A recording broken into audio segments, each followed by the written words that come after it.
President Donald Trump may soon find out whether his chest-thumping, America First policy can bring some desperate Americans back home. The president is coming under increasing pressure from relatives of Americans imprisoned by foreign governments to secure their release.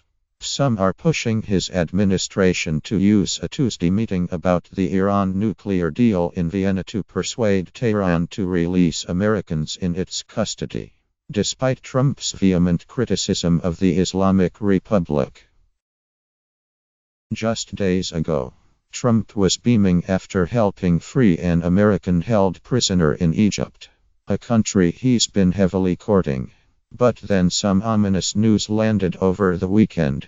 Another U.S. citizen had been detained, this time in North Korea, which Trump has singled out as a threat. In all, the developments are a vivid reminder of the human stakes involved as the new Republican president calibrates his approach to foreign policy. Trump's decision on which countries to engage, which to isolate, and when to seek a middle ground could dramatically affect the fate of Americans imprisoned abroad on what their supporters insist are baseless charges.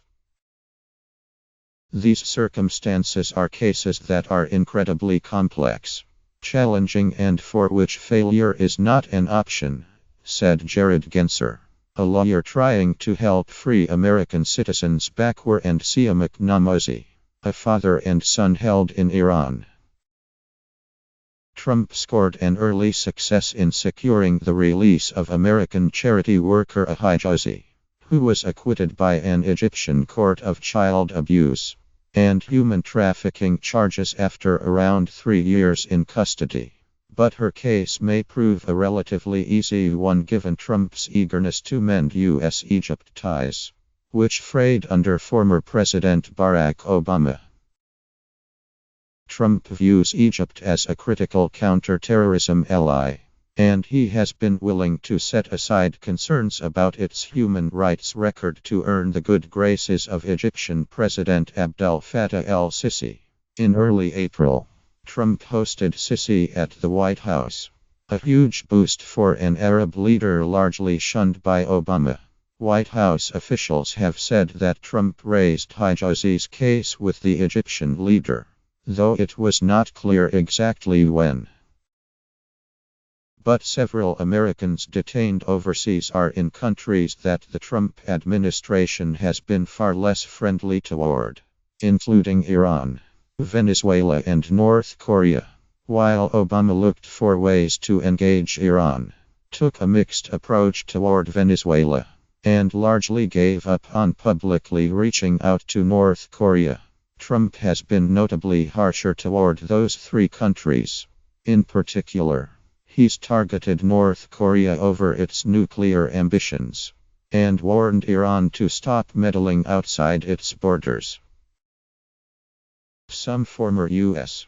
officials say the more strident tone under Trump may make some of the targeted countries less inclined to release the Americans. Just generally, if the relationship is very complicated, like with Venezuela and North Korea, and there's a lot of hostility, it's not helpful when you're negotiating a prisoner release, said former New Mexico Gov. Bill Richardson, who has been trying to help Americans detained in those 2 countries. At the same time, if Trump stays consistently tough toward those countries, they may calculate that imprisoning Americans is not a useful way to gain leverage over the United States. Some may even choose to release the Americans as a gesture aimed at lowering tensions, Richardson added. What these prisoner releases can do, and what I have urged in the past, is that they can be a pathway to a dialogue between the 2 hostile countries, said Richardson, a Democrat who also served as ambassador to the United Nations under the Clinton administration. Richard Boucher, a former top U.S.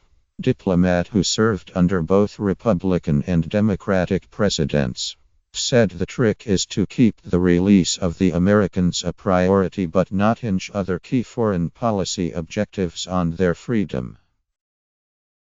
Most people in the policy process would say we can't let some American minus an innocent missionary, or whoever is detained minus you can't let their presence affect our national goals, Bush said. Otherwise your policy becomes hostage. Asked whether the administration's tough rhetoric could undermine its efforts to free U.S. citizens, the State Department said in a statement, "The welfare and safety of U.S. citizens abroad is one of the highest priorities of the State Department. Every case is different and handled individually. It's not clear how many Americans are imprisoned by foreign governments, or how many of them are being held for politically motivated reasons. The State Department won't release such information, citing privacy concerns. The cases also differ from those of Americans held hostage by terrorist groups or other non-state actors. The relatives of some imprisoned Americans never publicized their cases, hoping to quietly negotiate their release." Since Trump's inauguration, however, some families have become more vocal than in the past. They hope the new U.S. president will live up to campaign declarations that he won't stand for such treatment of American citizens. Fred and Cindy Warmbier went on Fox News earlier this month to plead with the new administration to bring home their son, Otto, who was sentenced in 2016 to 15 years of hard labor in North Korea. The University of Virginia student reportedly confessed to trying to take a propaganda banner while visiting North Korea. President Trump, I ask you, bring my son home. You can make a difference here, Fred Warmbier said in the TV appearance. But the Warmbiers' request came as tensions were rising between the Trump administration and North Korea. Trump aides publicly would not rule out using military force to destroy Pyongyang's nuclear program, and North Korea suggested it would react in kind. Last weekend, in a show of defiance, North Korea tried to test a missile, but the projectile exploded upon launch. On Saturday, Tony Kim, also known as Kim Sang-duk, was stopped by North Korean authorities as he was trying to fly out of Pyongyang, the Associated Press reported. Kim, a college professor, is the third American known to be in North Korean custody. Aside from Otto Warmbier, businessman Kim Dong-chul is being held, sentenced to several years of hard labor on accusations of spying. North Korea has freed Americans in its custody before, though usually after a gesture by the United States. In 2014, under Obama, Pyongyang freed Matthew Todd Miller and Kenneth Bai after then U.S. Director of National Intelligence James Clapper visited North Korea on a secret trip. Richardson said he's been trying to persuade the North Korean government to let him visit for a discussion on how to release the Americans, and that they haven't said no yet. He urged the Trump administration to cool the bluster, tone down the rhetoric, and seek potential third-party channels, such as the Chinese, to lean on North Korea to free the Americans. The lengthy talks with Iran that led to the nuclear deal gave the Obama administration a rare opening with a long-standing nemesis to negotiate the release of several Americans.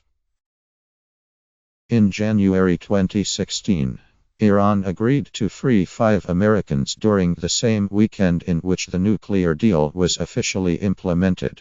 The release of 4 of the Americans was part of a deal that saw the U.S. drop charges or arrest warrants for a total of 21 people suspected of offenses including illegal arms importation. Iran and the U.S. also settled a separate, decades-old legal dispute that led the U.S. to pay Iran $1.07 billion. The nuclear deal's critics alleged that was essentially a ransom for the American prisoners. Iran refused to free at least one American in its custody at the time, businessman Siamak Namozi, who is now 45. Soon afterward, Iran also detained Siamak's father, Bakwar Namozi, an 80-year-old former United Nations official. Aside from the Namazis, at least 2 other Americans are believed to now be in Iranian custody, as well as 2 U.S. green card holders. Retired FBI agent Robert Levinson also went missing in Iran 10 years ago. Gencer, the lawyer working on the Namazi case, said the pair's relatives hope that Trump's deputies will raise the matter with Iranian officials Tuesday, when they meet in Vienna to discuss the status of the nuclear deal.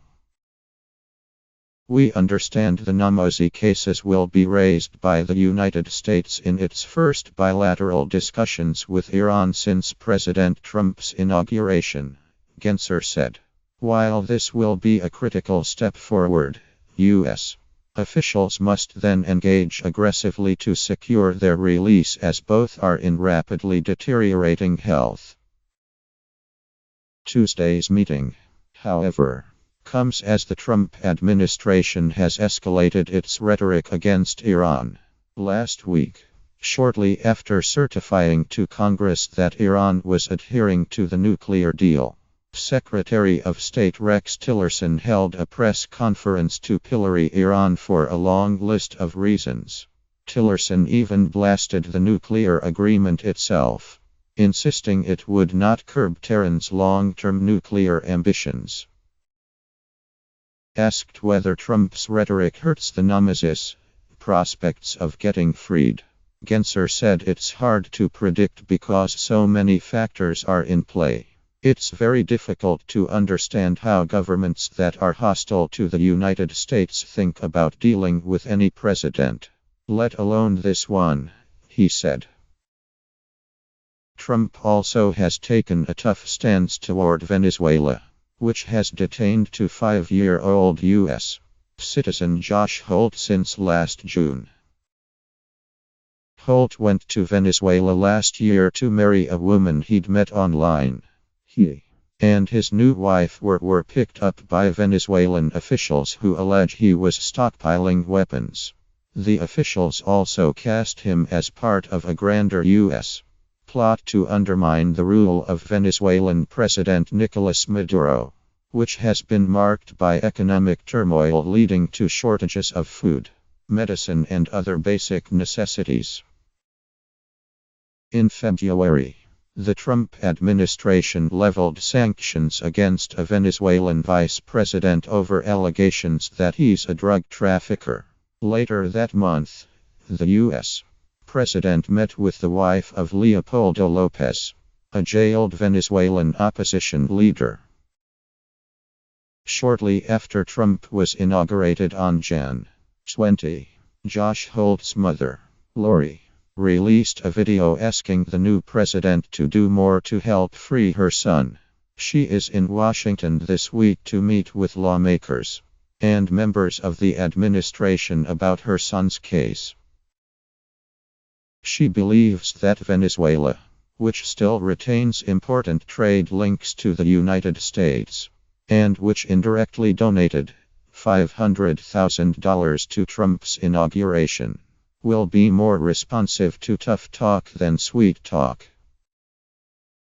I voted for Trump because I felt like the way he goes about things, that it would make Venezuela be afraid because they don't know what he's going to do, Lori Holt said in an interview. Something has to give somewhere.